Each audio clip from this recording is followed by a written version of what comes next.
ഈ ദീപാവലി സമയത്താണ് നിങ്ങൾ എല്ലാവരും കാത്തിരുന്നത് എന്താണെന്നാല് വ്യാപാരം. പക്ഷെ ആ വ്യാപാരത്തിന് ഏറ്റവും പ്രധാനപ്പെട്ടത് എന്താണെന്നാ ബില്ലിംഗ് മെഷീൻ തന്നെയാണ് നിങ്ങൾ ചോദിച്ചിരുന്നത്. സാറ് കയ്യിൽ കിട്ടുമ്പോൾ ഒരു മെഷീൻ തരൂ. അതുപോലെ ഒരു ടച്ച് സ്ക്രീൻ മിറർ. എന്തെന്നാ നിരവധി ഉൽപ്പന്നങ്ങൾ ഉണ്ടാകുമ്പോൾ വേഗത്തിൽ ബില്ല് ചെയ്യണം. വായിക്കാൻ അറിയാത്തവർക്കും പോലും ബില്ല് ചെയ്യണം. നിങ്ങൾക്കായി ഞാൻ ഇന്ന് കൊണ്ടുവന്നിരിക്കുന്നത് ഈ എക്സലന്റ് ടച്ച് സ്ക്രീൻ ബില്ലിംഗ് മെഷീനാ.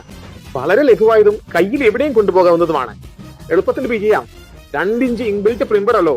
അതേപോലെ ഒരു തവണ നിങ്ങൾ ചിത്രങ്ങൾ ടച്ച് ചെയ്ത് പ്രിന്റ് ചെയ്യാം. ഒരു എക്സലന്റ് ആയ 10 ഇഞ്ച് അൾട്രാ ഹൈ ഡെഫിനിഷൻ സ്ക്രീനിലാണ് ഇത് വരുന്നത്. നിങ്ങൾ നിങ്ങളുടെ കടയിലെ ഒരു തവണ 2-3 സ്ഥലങ്ങളിൽ ബ്രാഞ്ച് വെക്കാം. അല്ലെങ്കിൽ തമിഴ് ഭാഷയുടെ സവിശേഷമായ ശൈലിയിൽ പറയുകയാണെങ്കിൽ ആ ഭാഷയുടെ തനിമയും മാധുര്യവും ഒട്ടും ചോർന്നു പോകാതെ വളരെ വ്യക്തമായും മനോഹരമായും നമുക്കിത് അവതരിപ്പിക്കാൻ സാധിക്കും. തമിഴ്നാടിന്റെ സംസ്കാരവും പാരമ്പര്യവും വിളിച്ചോതുന്ന രീതിയിലുള്ള പദപ്രയോഗങ്ങൾ ഉപയോഗിക്കുമ്പോൾ അത് കേൾവിക്കാർക്ക് കൂടുതൽ ഹൃദ്യമായി അനുഭവപ്പെടും.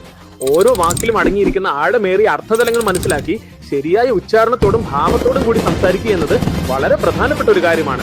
അതുകൊണ്ട് തന്നെ ലളിതമായ വാക്കുകൾക്ക് പകരം കൂടുതൽ അർത്ഥവത്തായ